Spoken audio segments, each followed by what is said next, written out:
Good news, guys. To the channel. All right, guys. So this is probably going to be the last video on the Resident Evil Remake content that I plan on making. Now, I wanted to make one more, and it was about the map, because I saw that there was actually a map available, and I wanted to actually look at the map and break it down. But every time I get a photo of it, it comes out blurry, and it's not going to look good for the video. So I can't do it. Besides that, let's go ahead and get into the video. So what we're going to talk about today is something that actually a viewer. He made a comment. Actually, he said it'll actually be good if I talk about maybe some of the extra content or anything like that that we hope that Resident Evil 4 Remake can actually bring out, something along those lines.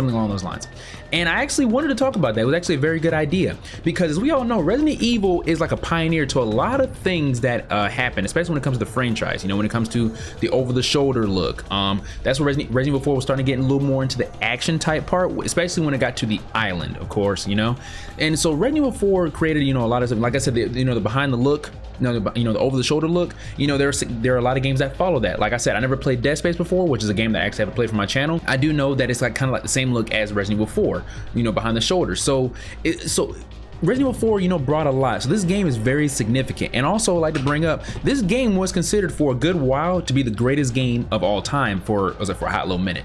I mean, it makes sense, you know what I'm saying? It's one of the highest, it's literally, I think it's one of Capcom's highest selling game next to Monster Hunter, I think. I think Monster Hunter is Capcom's highest selling video game, and I think Resident Evil 4 is right behind that. I was like, so you gotta give Resident Evil 4 its props. But what we wanted to talk about is the extra content that I do hope they keep or bring into the Resident Evil 4 Remake. Now, like I said, guys, a lot of this is not scripted. A lot of this is on top of the dome. So bear with me on a lot of this stuff. So the one thing I wanted to talk about was the very first thing, okay? Now, Resident Evil 4 first came out on the Nintendo GameCube. A lot of people forget that Resident Evil 4 was actually a Nintendo exclusive, or a Nintendo GameCube exclusive. If you guys looked at the cover of Resident Evil 4 of the GameCube, on the top left, remember that blue little triangle looking mark, and it would say only 4? Okay, get with me here on that. So it was originally made for the Nintendo GameCube originally. Then of course, you know, I think maybe 2 years down the line. I can't remember. I could look it up. I'm not going to look it up. Sony ended up getting a piece of that pie. Now with that, some extra stuff got added. We'll go into that a little bit later. You know, it came out for the GameCube. Now, of course, when you beat the game, one thing that is about Capcom and Resident Evil, they love rewarding you for beating the game or beating it a certain way or doing certain things, okay? And the reason why I say that is because when we beat the game, what did we get? We got the Matilda, right? You know, the 3-round burst weapon. We ended up getting, if you beat the game, you would get the Chicago typewriter. Beat the game, you could get the infinite launcher. Now, those things were not cheap.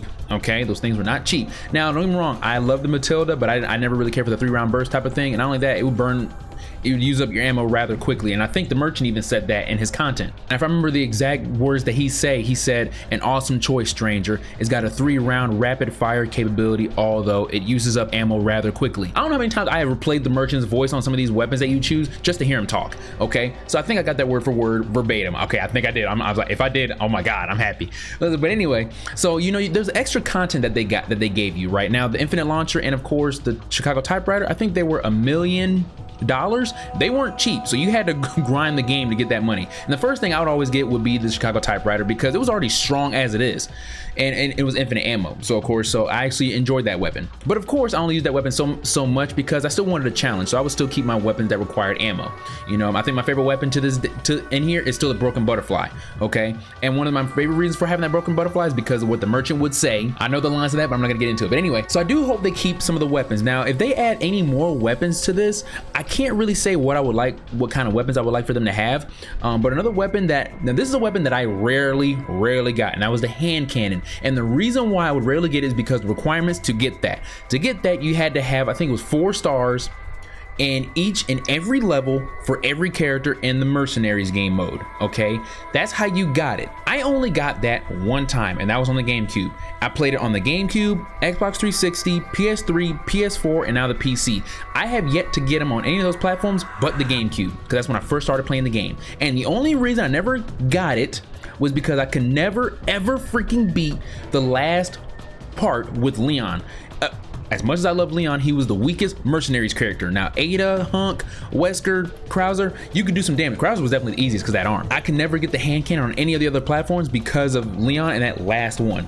Right, real talk, I could never freaking do it. The others, I would struggle a little bit, but I managed to get it. But Leon's, for some reason, I could never freaking do it. And mainly because the last level it was those big chainsaw dudes. You know what I'm saying? Because once they start swinging, you can't stop them. You know what I'm saying? You got to have like a full force to stop them.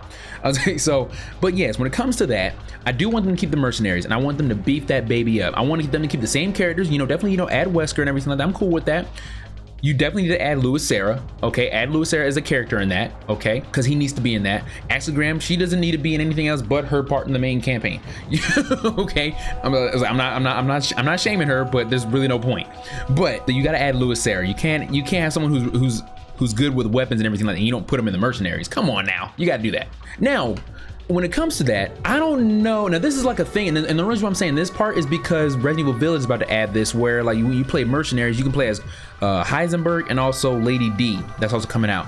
I'm not 100% sure if they probably will add enemies to the mercenaries. If they do add enemies to the mercenaries to where you can play as, I would definitely like to see what Chief Mendez can do. And not gonna lie, I kind of want to see what maybe the Verdugo can do if they add enemies. But if you're talking about the main three, I would like to see maybe Chief Mendez or maybe Sadler be like someone of the mercenaries or something like that. Personally, me, if you want to add like enemy features to it, I don't know. I definitely want them to beef up the mercenaries, add more characters, of course, because the mercenaries to this day is very big when it comes to the Resident Evil franchise, because in a lot of games following Resident Evil 4 had it. Resident Evil 5 had mercenaries, Resident Evil 6 had mercenaries, which Resident Evil 6 mercenaries was kind of weird to me. I did enjoy Resident Evil 5 because it was a nice little co-op, right? So I did enjoy that. And Resident Evil 7, I'm not 100% sure if Resident Evil 7 had mercenaries, but they had a lot of DLCs. That's what I can appreciate about Resident Evil 7. But Resident Evil, of course, you know, Resident Evil 8 is now coming out with theirs. So I do hope they beef up the mercenaries on Resident Evil 4 Remake. I definitely want to, because these are the same guys that made Resident Evil 2 Remake, and they apparently that they did say something along the lines of that they didn't appreciate that there was not enough side content, you know, for people to get into. So I kind of hope they look at that and say, okay, let's not make that mistake again. Let's put it in the Resident Evil 4 Remake, because I'm pretty sure they know that people are going to be playing this freaking game. So mercenaries, keep mercenaries. Now, these next two content from the original, one of them should stay, one of them I'm kind of cool if they leave out. So like I said, I played on the GameCube first. So on the GameCube, you got the mercenaries and you got another one called Assignment Ada. Now, when it came to Assignment Ada, it was a cool little mini game. That's what I'll call it. It was a cool mini game. If you guys don't know what that is, basically you play as Ada Wong and you're on the island, and your goal is to collect 5 samples of the Las Plagas, and then you basically escape the island. Nothing to do with the story, nothing whatsoever. That's why I call it a mini game. And I think after you beat that, okay, I think it switched up. I think when you beat the regular campaign, you was able to unlock the infinite rocket launcher, and I think after Assignment Ada, they granted you the ability to unlock the Chicago typewriter. I could be wrong. Now, mind you, in the GameCube, I think that was the way. I think that's the way now. I can't fully remember on that, so bear with me on that. But I do know that you do unlock something, or the ability to have something if you beat that.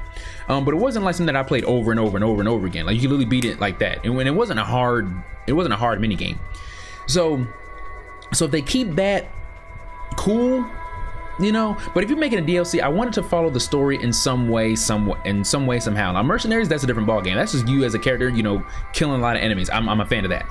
I was like, but if you're gonna make something like that, I wanted to follow the story, and it didn't. But with that story, we actually got to see Albert Wesker. I can appreciate at least the minigame for that. If they put it in this game, would I play it? Absolutely, I would. But does it need to be there? For me, when it comes to story-wise or anything, it doesn't need to be there. Now, if it needs to be there to unlock something like that, of course, I'll freaking do it, absolutely. Now, this is what I definitely wish they want them to keep. Separate Ways. Now, if you guys don't know what Separate Ways is another, now this is not a mini game, this is actually a separate story. Once again, you're playing as Ada, but you're playing as Ada through basically the campaign of Leon. Now, when you actually play that, if you guys play the first mission, the first chapter for Separate Ways, and you're in the village, now this opened my eyes to a lot of things, and this is why this campaign, well, this DLC or this extra content is so important to the story, is because you see Ada do a lot actually that you didn't see what she did for Leon or anything like that.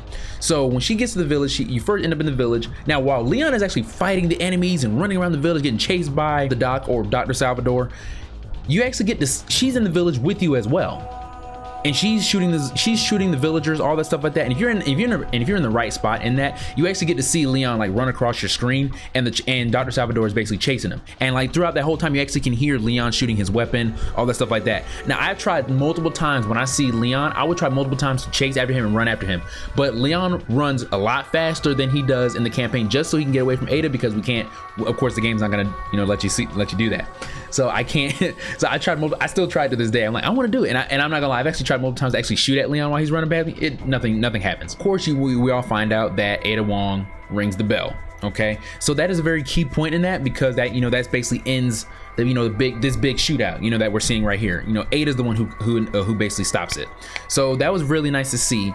And then of course, and the rest, you basically see what she's trying to do. You know, her talking to Lewis, Sarah. You see a lot of different parts. The one thing about that campaign that I didn't get was when there was, I think it was the second or the third chapter, when after Leon and Lewis fight off the villagers in the cabin, she's outside the cabin, she talks to Lewis, Sarah.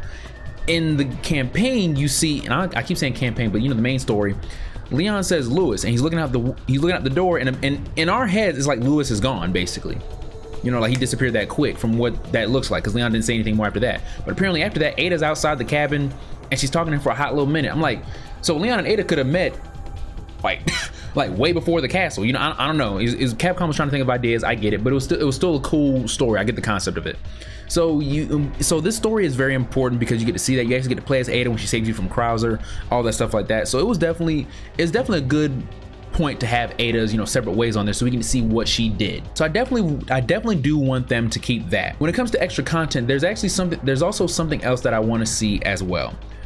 I don't know if they're gonna show it in the main campaign or anything, but I kind of do want to see what Ashley went through before Leon got there. I want to see, like, could there be like a stealth kind of thing? Because there's actually a part where like Ashley is running through the woods in the forest or something like that. Now I don't know if they're gonna put that in the main story, but if they put like an extra content, now if we put Ashley in any type of like her own DLC, I would like to personally see what happened to her while all this was going on. Like, where did she get taken to? Did she manage to escape, and you try to run and eventually you get caught? And the reason why I'm getting that idea from is because you remember, guys, in Resident Evil 7 where, you know, Ethan finds that videotape, and it's those, you know, those three guys, and they're, you know, they're recording, they go into the house and all that stuff like that. There's DLCs of what one of them went through during all that before Ethan got there and everything. And that's why I'm kind of getting this idea, like, what happened before Leon got there to get to Ashley? Like, how did she end up in the church, you know, being held there as captive? Like, yeah, I'm not saying that I want to see Krauser kidnap her, and I don't really care how he did it, to be honest with you, but I do want to see what she went through when she got there. Like, who did Krauser give her to? How did she escape or run? And like, I want to see that kind of thing. You get what I'm saying? So if they add anything, I want them to see that. And the reason I'm saying that is because, like I said, apparently one thing about Resident Evil, they love their extra content. So I do want to see that aspect. Okay, I want to see exactly like what happened between Ashley and how she got to where she is right now, you know. And then of course we see all that, and then of course, you know, we can play the main campaign, and then okay, now we see what happens after. Now of course, if you want to do this, if you wanted to just only release just the campaign, right, and then we unlock it after the story, I'm cool with that too. So now we play the DLCs, we actually know what the story looks like, and we can go ahead and play them, and then we'll be like, okay, I remember that part in the main campaign, so this is what happened behind the scenes of that. You know what I'm saying? I'm cool with that. I'm cool with them doing that. And plus, let's be honest, I don't think anyone plays extra content before the main game. I don't know if anyone does that. If you do, you're odd. I'm gonna just say that. I'm not gonna say you're weird, but you're definitely odd. I don't get that. I was like, but of course, a lot of games, even like I said, DLCs and everything always usually comes out after the, you know, full game's been released after a little bit. I mean, like, it's already been a year since Resident Evil 8 Village came out, and already they're putting out content right now. And I think they did that is because they thought that a lot of people wouldn't want to see it. But I mean, this is Resident Evil. We want to see some extra stuff because there's always something to do after you beat the game. Always something to do. So those are the main things that I definitely want to see them keep. Like I said, I want them to beef up that mercenaries, add more characters to it. If you want to add more characters, you definitely got to add Lewis. If you want to add some more, maybe add 2 enemies like they're doing in Resident Evil Village. Now, I don't know how well that's going to work, but I'm gonna lie, I would like to see what Chief Mendez can do, maybe to his own people. I guess, I don't know. And of course, I do want to see, like, you know, us playing as Sadler. You know, that would be cool if you're gonna add enemies to it like they're doing, you know, Resident Evil 8 Village. If you're gonna add Salazar, maybe you use the Verdugo, I guess, as weapons. I don't know, that'd be weird. But the thing, like, Salazar was never a threat. His main threat was always the Verdugo. That's what I'm saying. Like, Salazar really didn't do anything. He was just there. He didn't become like a big threat until like the final boss. But at the same token, the final boss, in my opinion, when I was looking at the final boss, I was like, Verdugo is the final boss. It's just Salazar is the weak point, you know. So I don't know. I was like, but that's kind of like what I want to see when it comes to the extra content. If Capcom knows anything, this game is going to be played, and it's going to be played a lot. I know a lot of people are going to want some extra content. One is Capcom, one is Resident Evil, and Resident Evil has been really generous when it comes to extra content or something to do after you beat the main game, you know. So I definitely hope they keep that. If they put anything, they at least got to put Separate Ways and Mercenaries, because Mercenaries started with Resident Evil 4, and it should keep that. You got to add Mercenaries in here, and then of course you got to add Separate Ways on there. there for at least for Ada, because I would love to see Ada's part in the story remade something like this to see exactly what she went through. So I personally would like to see that, but that's my main thoughts on extra content. I hope you guys can agree with me on this. Like I said, guys, if you have anything, leave them in the comments. I've been very active, and I'm going to keep saying in every video, I've been very active on replying to your comments and reading some of your guys' comments, because a lot of you guys have some great points that even I didn't point out. And also, of course, a lot of you guys are agreeing with me on a lot of stuff, and you guys don't have to agree with me, because I love different talking points. But if you guys do agree with me, that's freaking awesome. If you guys don't, hey, let me know. Let's have a conversation. I've been keeping track with a lot of these comments. So yeah, guys, so I sincerely appreciate you guys watching this. I hope you guys can agree with me on the extra content and everything. But guys, this game is going to be legit from what I've already seen. If this is the last video of Resident Evil 4 Remake, if I can get a clear photo of the map so we can do like a map breakdown of it, then I will gladly do it. Now mind you, I know there's already a video made from that from the homie Let's Talk Resident Evil. I know he made a video on that, and I haven't watched it because I wanted to make my own video on it. But if I don't get like a map if I can't get a clear photo of the map or anything like that, I'll go ahead and watch this video and actually look at it, because I've seen what the map looks like. I just can't get a clear picture of it, so I can, like, you know, zoom in and drag it and look at everything like that, so I can point things out. So I can't get a clear one because it'll look blurry, and I'm not a fan of that,